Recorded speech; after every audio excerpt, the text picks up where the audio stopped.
नमस्कार। सुनिए जरा, मैं आपका स्वागत है। मेरा नाम है रोहित दुबे और मैं आपको सुनाने जा रहा हूँ डॉक्टर धर्मवीर भारती द्वारा लिखी गुनाहों का देवता का 25वां अध्याय। गर्मियों की छुट्टियां हो गई थीं और चंदर छुट्टियां बिताने दिल्ली गया था। सुधा भी आई हुई थी, लेकिन चंदर और सुधा में बोलचाल नहीं थी। एक दिन शाम के वक्त डॉक्टर साहब ने चंदर से कहा, चंदर, सुधा इधर बहुत अनमनी रहती है, जाओ इसे कहीं घुमा लाओ। चंदर बड़ी मुश्किल से राजी हुआ। दोनों पहले कनॉट प्लेस पहुंचे। सुधा ने बहुत फीकी और टूटती हुई आवाज में कहा, यहाँ बहुत भीड़ है, मेरी तबीयत घबराती है। चंदर ने कार घुमा दी। शहर से बाहर रोहतक की सड़क पर, दिल्ली से 15 मील दूर। चंदर ने एक बहुत हरी भरी जगह में कार रोक दी। किसी बहुत पुराने पीर का टूटा फूटा मजार था और कब्र के चबूतरे को फोड़कर एक नीम का पेड़ उगाया था। चबूतरे के 2-3 पत्थर गिर गए थे। 4-5 नीम के पेड़ लगे थे और कब्र के पत्थर के पास एक चिराग बुझा हुआ पड़ा था और कई एक सूखी हुई फूल मालाएं हवा से उड़कर नीचे गिर गई थीं। कब्र के आसपास ढेरों नीम के तिनके और सूखे हुए नीम के फूल जमा थे। सुधा जाकर चबूतरे पर बैठ गई। दूर दूर तक सन्नाटा था। ना आदमी, ना आदमजाद, सिर्फ गोधूली के अलसाते हुए झोंकों में नीम चरमरा उठते थे। चंदर आकर सुधा की दूसरी ओर बैठ गया। चबूतरे पर इस ओर सुधा और उस ओर चंदर, बीच में चीर नीरव कब्र। सुधा थोड़ी देर बाद मुड़ी और चंदर की ओर देखा। चंदर एकटक कब्र की ओर देख रहा था। सुधा ने एक सूखा हार उठाया और चंदर पर फेंक कर कहा, चंदर, क्या हमेशा मुझे इसी भयानक नरक में रखोगे? क्या सचमुच हमेशा के लिए तुम्हारा प्यार खो दिया है मैंने? मेरा प्यार? चंदर हंसा। उसकी हंसी उस सन्नाटे से भी ज्यादा भयंकर थी। मेरा प्यार?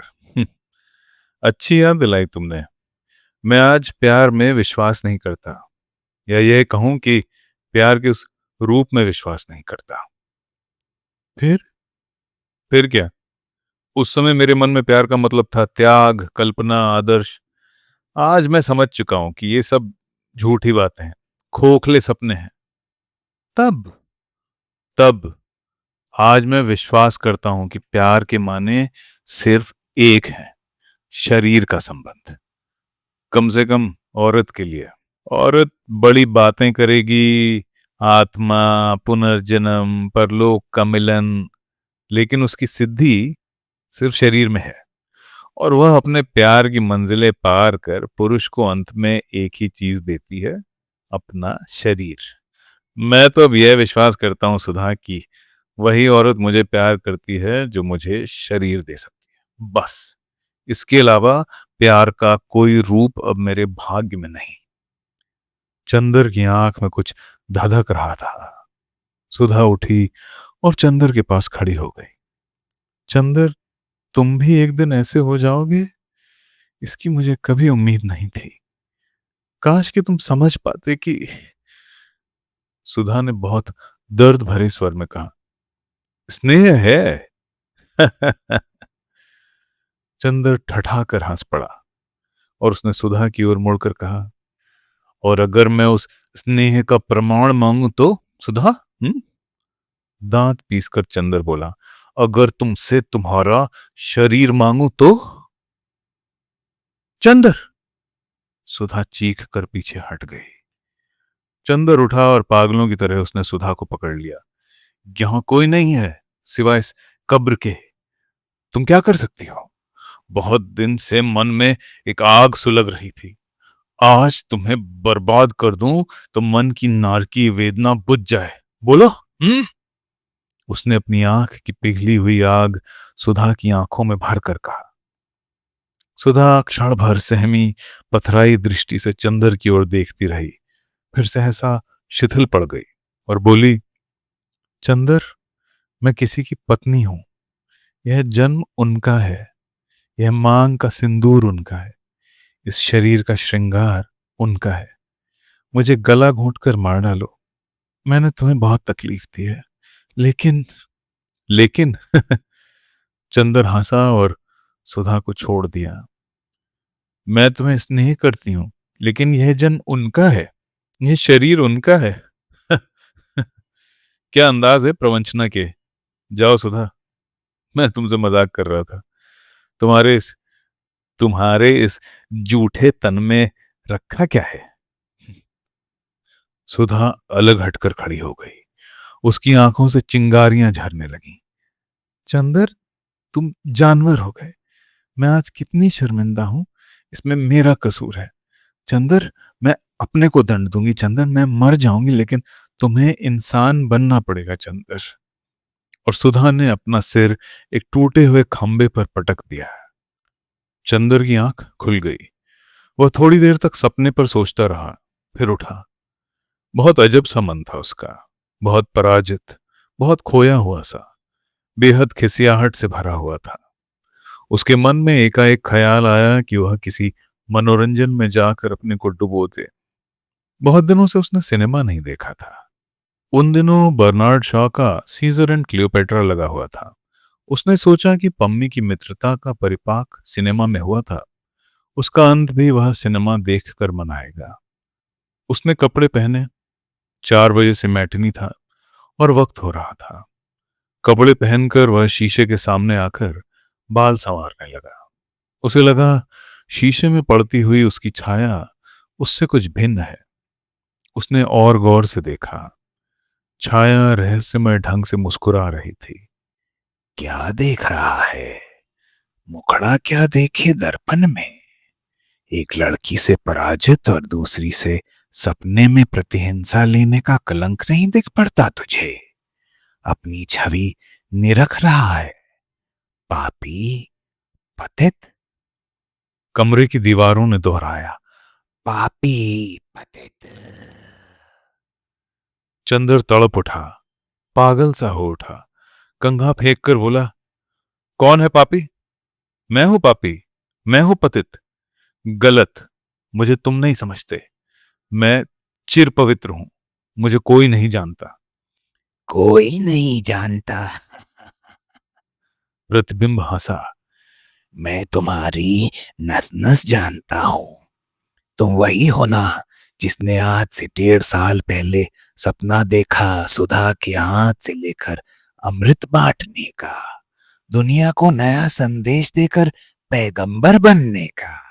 नया संदेश, खूब नया संदेश दिया मसीहा। पम्मी, बिनती, सुधा, कुछ और छोकरियां बटोर ले, चरित्रहीन। मैंने किसी को नहीं बटोरा। जो मेरी जिंदगी में आया अपने आप आया, जो चला गया उसे मैंने रोका नहीं। मेरे मन में कहीं भी अहम की प्यास नहीं थी, कभी भी स्वार्थ नहीं था। क्या मैं चाहता तो सुधा को अपने इशारों से अपनी बाहों में नहीं बांध सकता था? शाबाश। और नहीं बांध पाए तो सुधा से भी जी भरकर बदला निकाल रहा है। वो मर रही है और तू उस पर नमक छिड़कने से बाज नहीं आया। और आज तो उसे एकांत में भ्रष्ट करने का सपना देख अपनी पलकों को देव मंदिर की तरह पवित्र बना लिया तूने। कितनी उन्नति की है तेरी आत्मा ने। इधर आ, तेरा हाथ चूम लो। चुप रहो। पराजय की इस बेला में कोई भी व्यंग करने से बाज नहीं आता। मैं पागल हो जाऊंगा। और अभी क्या पागलों से कम है तू? अहंकारी पशु। तू बल्टी से भी गया गुजरा है। बल्टी पागल था, लेकिन पागल कुत्तों की तरह काटना नहीं जानता था। तू काटना भी जानता है और अपने भयानक पागलपन को साधना और त्याग भी साबित करता रहता है। दम भी। बस करो, अब तुम सीमा लांघ रहे हो। चंदर ने मुट्ठियां कसकर जवाब दिया। क्यों गुस्सा हो गए मेरे दोस्त? हम वादी इतने बड़े हो और अपनी तस्वीर देखकर नाराज होते हो। आओ, तुम्हें आहिस्ते से समझाऊं अब आगे। तू कहता है तूने स्वार्थ नहीं किया। विकलांग देवता वही स्वार्थी है जो अपने से ऊपर नहीं उठ पाता। तेरे लिए अपनी एक सांस भी दूसरे के मन के तूफान से भी ज्यादा महत्वपूर्ण रही है। तूने अपने मन की उपेक्षा के पीछे सुधा को भट्टी में झोंक दिया। पम्मी के अस्वस्थ मन को पहचान कर भी उसके रूप का उपभोग करने में नहीं हिचका। बिनती को प्यार ना करते हुए भी बिनती को तूने स्वीकार किया। फिर सबों का तिरस्कार करता गया और कहता है तू स्वार्थी नहीं। बल्टी पागल हो लेकिन स्वार्थी नहीं है। ठहरो, गालियां मत दो। मुझे समझाओ ना कि मेरे जीवन दर्शन में कहां पर गलती रही। गालियों से मेरा कोई समझौता नहीं। अच्छा, समझो। देखो, मैं यह नहीं कहता कि तुम ईमानदार नहीं हो, तुम शक्तिशाली नहीं हो, लेकिन तुम अंतर्मुखी रहे, घोर व्यक्तिवादी रहे, अहंकार ग्रस्त रहे। अपने मन की विकृतियों को भी तुमने अपनी ताकत समझने की कोशिश की। कोई भी जीवन दर्शन सफल नहीं होता अगर उसमें ब्रह्म यथार्थ और व्यापक सत्य धूप छांव की तरह ना मिला हो। मैं मानता हूं कि तूने सुधा के साथ ऊंचाई निभाई, लेकिन अगर तेरे व्यक्तित्व को, तेरे मन को जरा सी ठेस पहुंचती तो तू गुमराह हो गया होता। तूने सुधा के स्नेह का निषेध कर दिया। तूने बिनती की श्रद्धा का तिरस्कार किया। तूने पम्मी की पवित्रता भ्रष्ट की और इसे अपनी साधना समझता है। तू याद कर, कहां था तू 1 वर्ष पहले और अब कहां है? चंदर ने बड़ी कातरता से प्रतिबिंब की ओर देखा और बोला, मैं जानता हूं मैं गुमराह हूं, लेकिन बेईमान नहीं। तुम मुझे क्यों धिक्कार रहे हो? तुम कोई रास्ता बता दो ना, एक बार उसे भी आजमा लूं। रास्ता बताऊं? जो रास्ता तुमने एक बार बनाया था उसी पर तुम मजबूत रह पाए? फिर क्या एक के बाद दूसरे रास्ते पर चहलकदमी करना चाहते हो? देखो कपूर, ध्यान से सुनो। तुमसे शायद किसी ने कभी कहा था, शायद बर्टी ने कहा था, कि आदमी तभी तक बड़ा रहता है जब तक वह निषेध करता चलता है। पता नहीं किस मानसिक आवेश में वह एक के बाद दूसरे तत्व का विध्वंस और विनाश करता चलता है, हर चट्टान को उखाड़ कर फेंकता रहता है। और तुमने यही जीवन दर्शन अपना लिया था, भूल से या अपने अनजाने में ही। तुम्हारी आत्मा में एक शक्ति थी, एक तूफान था, लेकिन यह लक्ष्य भ्रष्ट था। तुम्हारी जिंदगी में लहरें उठने लगीं, लेकिन गहराई नहीं। और याद रखो चंदर, सत्य उसे मिलता है जिसकी आत्मा शांत और गहरी होती है, समुद्र की गहराई की तरह। समुद्र की ऊपरी सतह की तरह जो विक्षुब्ध और तूफानी होता है, उसके अंतर्द्वंद में चाहे कितनी गरज हो, लेकिन सत्य की शांत अमृतमय आवाज नहीं होती। लेकिन वो गहराई मुझे मिली नहीं। बताता हूं, घबराते क्यों हो? देखो, तुम में बहुत बड़ा अधैर्य रहा है।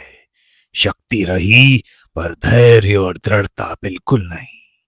तुम गंभीर समुद्र तल न बनकर एक सशक्त लेकिन अशांत लहर बन गए जो हर किनारे से टकराकर उसे तोड़ने के लिए व्यग्र हो उठी। तुम में ठहराव नहीं था, साधना नहीं थी। जानते हो क्यों? तुम्हें जहां से जरा भी तकलीफ मिली, अवरोध मिला, वहीं से तुमने अपना हाथ खींच लिया। वहीं तुम भाग खड़े हुए। तुमने हमेशा उसका निषेध किया। पहले तुमने समाज का निषेध किया, व्यक्ति को साधना का केंद्र बनाया, फिर व्यक्ति का भी निषेध किया, अपने विचारों में, अंतर्मुखी भावनाओं में डूब गए, कर्म का निषेध किया। फिर तो कर्म में ऐसी भागदौड़, ऐसी विमुखता शुरू हुई कि बस न मानवता का प्यार जीवन में प्रतिफलित कर सका, न सुधा का। पम्मी हो या बिनती, हर एक से तू निष्क्रिय खिलौने की तरह खेलता गया। काश कि तूने समाज के लिए कुछ किया होता, सुधा के लिए कुछ किया होता, लेकिन तू कुछ न कर पाया। जिसने तुझे जिधर चाहा उधर उत्प्रेरित कर दिया, और तू अंधे और इच्छाविहीन परतंत्र अंधड़ की तरह उधर ही हो करता हुआ दौड़ गया। माना मैंने कि समाज के आधार पर बने जीवन दर्शन में कुछ कमियां हैं, लेकिन अंशतः ही उसे स्वीकार कर कुछ काम करता। माना कि सुधा के प्यार से तुझे तकलीफ हुई, पर उसकी महत्ता के ही आधार पर तू कुछ निर्माण कर ले जाता। लेकिन तू तो जरा से अवरोध के बहाने संपूर्ण का निषेध करता गया। तेरा जीवन निषेधों की निष्क्रियता की मानसिक प्रतिक्रियाओं की श्रृंखला रहा है। अब आगे तूने हमेशा जिंदगी का निषेध किया है।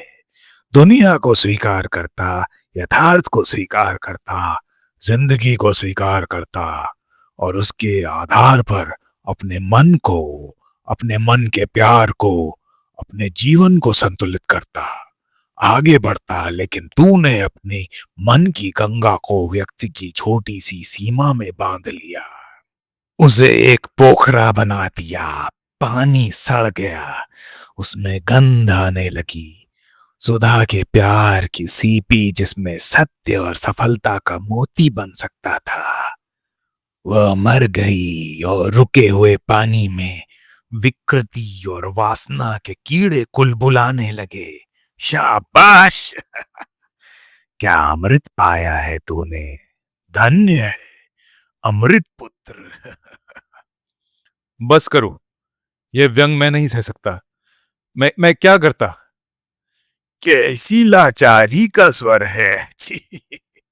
असफल पैगंबर, साधना यथार्थ को स्वीकार करके चलती है, उसका निषेध करके नहीं। हमारे यहाँ ईश्वर को कहा गया है नेति नेति। इसका मतलब यह नहीं कि ईश्वर परम निषेध स्वरूप है। गलत। नेति में न तो केवल एक वर्ण है, इति दो वर्ण है। एक निषेध तो कम से कम दो स्वीकृतियां। इसी अनुपात में कल्पना और यथार्थ का समन्वय क्यों नहीं किया तूने? मैं नहीं समझ पाता, यह दर्शन मेरी समझ में नहीं आता। देखो, इसको ऐसे समझो, घबराओ मत। कैलाश ने अगर नारी के व्यक्तित्व को नहीं समझा, सुधा की पवित्रता को तिरस्कृत किया, लेकिन उसने समाज के लिए कुछ तो किया। गेसो ने अपने विवाह का निषेध किया, लेकिन अख्तर के प्रति अपने प्यार का निषेध तो नहीं किया। अपने व्यक्तित्व का निर्माण किया, अपने चरित्र का निर्माण किया। यानी गेसु एक लड़की से तुम हार गए। छे, छे, छे। लेकिन मैं कितना थक गया था, यह तो सोचो। मन को कितनी ऊंची नीची घाटियों से, मौत से भी भयानक रास्तों से गुजरने में, और कोई होता तो मर गया होता। मैं जिंदा तो हूं। वाह वाह, क्या जिंदगी है। तो क्या करूं? यह रास्ता छोड़ दूं? यह व्यक्तित्व तोड़ डालूं? फिर वही निषेध और विध्वंस की बातें। छी। देखो, चलने को तो गाड़ी का बैल भी रास्ते पर चलता है, लेकिन सैकड़ों मील चलने के बाद भी वह गाड़ी का बैल ही बना रहता है। क्या तुम गाड़ी के बैल बनना चाहते हो? नहीं कपूर, आदमी जिंदगी का सफर तय करता है। राह की ठोकरें और मुसीबतें उसके व्यक्तित्व को पुख्ता बनाती चलती हैं, उसकी आत्मा को परिपक्व बनाती चलती हैं। क्या तुम में परिपक्वता आई? नहीं। मैं जानता हूं तुम अब मेरा भी निषेध करना चाहते हो। तुम मेरी आवाज को भी चुप करना चाहते हो। आत्म प्रवंचना तो तेरा पेशा हो गया है। कितना खतरनाक है तू। अब तू मेरा भी तिरस्कार करना चाहता है। और छाया धीरे धीरे वह एक बिंदु बनकर अदृश्य हो गई। चंदर चुपचाप शीशे के सामने खड़ा रहा। फिर वह सिनेमा नहीं गया। तो दोस्तों, ये था गुनाहों का देवता का 25वां अध्याय। अगला अध्याय हम जल्द ही लाएंगे। सुनने के लिए धन्यवाद।